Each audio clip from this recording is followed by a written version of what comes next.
Hello class 8। आपकी Hindi rapid की कहानी स्वत्व रक्षा और एक घोड़े की अधिकार रक्षा की कहानी हम पढ़ रहे थे, जो कि मुंशी प्रेमचंद जी की लिखी हुई कहानी है। हमने पढ़ा था कि घोड़ा जो था वो मीर साहब जो कचहरी में काम करते थे उनका था, और ये घोड़ा अपने रविवार के दिन को की छुट्टी के दिन को वो बिल्कुल बहुत ही आनंद के साथ वो मज़े लेता था उसका। और वो किसी भी हालत में उस दिन काम नहीं करना चाहता था। तो ऐसे में एक मीर साहब के जो पड़ोसी हैं मुंशी सौदागर लाल, उनके बेटे की शादी होती है। और शादी के दिन पालकी वाले जो होते हैं वो मना कर देते हैं जाने से। तो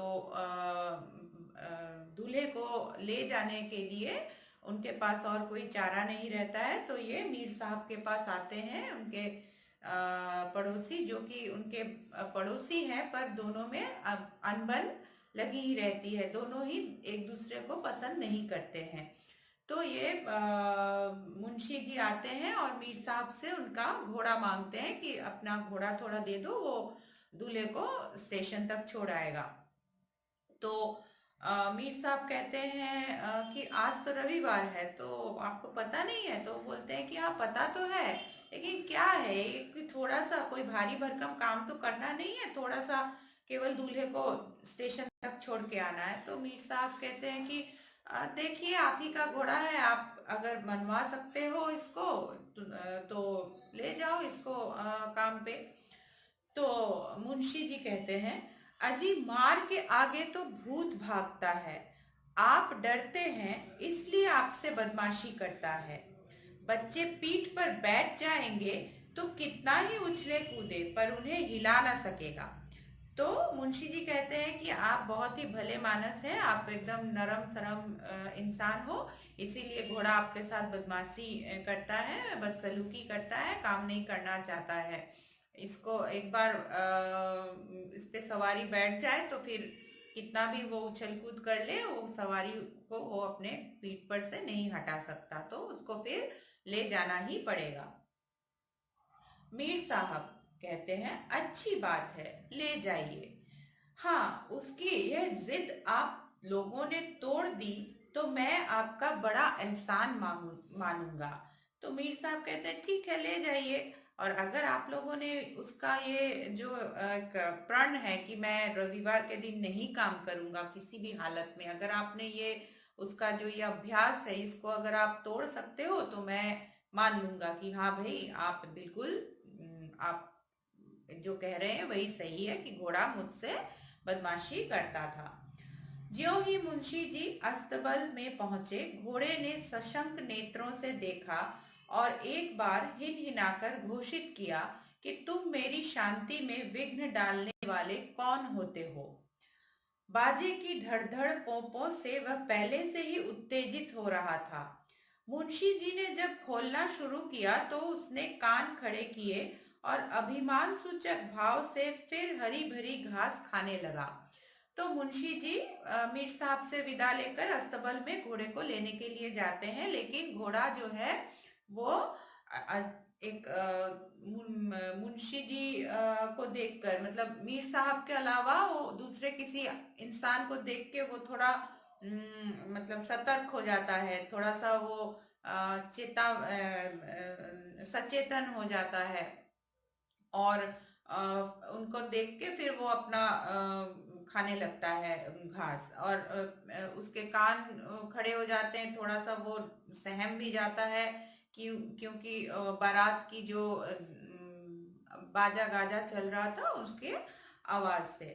मुंशी जी भी चतुर खिलाड़ी थे, तुरंत घर से थोड़ा सा दाना मंगवाया। घोड़े ने इधर बहुत दिनों से दाने की सूरत न देखी थी, बड़ी रुचि से खाने लगा और तब कृतज्ञ नेत्रों से मुंशी जी की ओर ताका, मानो अनुमति दी कि मुझे आपके साथ चलने में कोई आपत्ति नहीं है।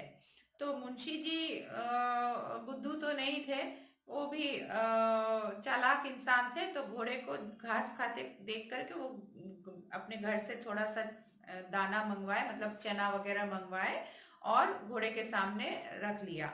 तो घोड़ा भी थोड़ा खुश हो गया कि अब मीर साहब तो कंजूस आदमी थे, उनको तो दाना वगैरह वो बहुत ही कम खिलाते थे, ज्यादातर घास फूस ही डाल देते थे उसके आगे। तो घोड़ा काफी खुश हो गया कि उसको दाना खाने को मिल रहा है। और फिर वो मुंशी जी को अपने पर हाथ वगैरह फेरने का अनुमति दे देता है दाना खाते हुए, और उनको फिर उनके साथ चलने के लिए तैयार हो जाता है। मुंशी जी के द्वार पर बाजे बज रहे थे। वर वस्त्राभूषण पहने हुए घोड़े की प्रतीक्षा कर रहा था। मोहल्ले की स्त्रियां उसे विदा करने के लिए आरती लिए खड़ी थीं। 5 बज गए थे। सहसा मुंशी जी घोड़ा लाते हुए दिखाई दिए। बाजे वालों ने आगे की तरफ कदम बढ़ाया। एक आदमी मीर साहब के घर से दौड़कर साज लाया। मतलब साज मतलब घोड़े का जो घोड़े पर जो पहनाते हैं, जिस पर बैठा जाता है, बैठने का जो सीट वगैरह, वो लेकर आया। और सब कोई तैयार है, दूल्हा भी एकदम सज धज के तैयार है, बैंड बाजा भी एकदम तैयार है, और दूल्हे को विदा करने के लिए सारी औरतें भी आरती लेकर तैयार हैं। इतने में मुंशी जी घोड़ा लेकर आते हैं। घोड़े को खींचने की ठहरी, मगर वह लगाम देखकर मुंह फेर फेर लेता था। मुंशी जी ने चुमकारा पुचकारा, पीठ सहलाई, फिर दाना खिलाया दिखलाया, पर घोड़े ने मुंह न खोला। तब उन्हें क्रोध आ गया। ताबड़तोड़ कई चाबुक लगाए। घोड़े ने अब भी मुंह में लगाम न ली तो उन्होंने उसके नथुनों पर कई बार चाबुक मारा। नथुनों से खून बहने लगा। घोड़े ने इधर उधर दीन और विवश आंखों से देखा। समस्या कठिन थी। इतनी मार उसने कभी न खाई थी। मीर साहब की अपनी चीज थी, वह इतनी निर्दयता से कभी पेश न आते थे। सोचा मुंह नहीं खोलता तो न मालूम और कितनी मार पड़े। लगाम ले ली। फिर क्या था, मुंशी जी की फतह हो गई। तुरंत जीन भी कस दी। दूल्हा कूद कूद कर घोड़े पर सवार हो गया। अब घोड़े का जो लगाम वगैरह आया, बैठने की सीट वगैरह जो आया, तो वो जब लगा दिया गया, लेकिन जब लगाम मुंह में डालने की बात आई तो घोड़ा किसी भी हालत में मुंह नहीं खोलता, वो बार बार अपना मुंह हटा लेता था। तो मुंशी जी ने पहले तो खूब प्यार से उस पर पीठ हाथ लगा के उसको खूब सारा मतलब प्यार दे करके उसको मनवाने की कोशिश की, लेकिन वो फिर भी नहीं माना। तो गुस्से में आके उन्होंने उस पर खूब सारी मार दे, चाबुक से उसको खूब पीटा। फिर भी वो नहीं मुंह खोला तो उसके नथुनों पे बहुत जोर से मारा, तो उसके नथुनों से खून निकलने आया। अब घोड़ा थोड़ा डर गया कि बाबा इतनी मार तो मैंने कभी खाई नहीं है अभी आज तक, क्योंकि मीर साहब उससे प्यार करते थे, उसको कभी भी उसके साथ बदसलूकी नहीं करते थे, खाना कम देते थे लेकिन उसको प्यार करते थे।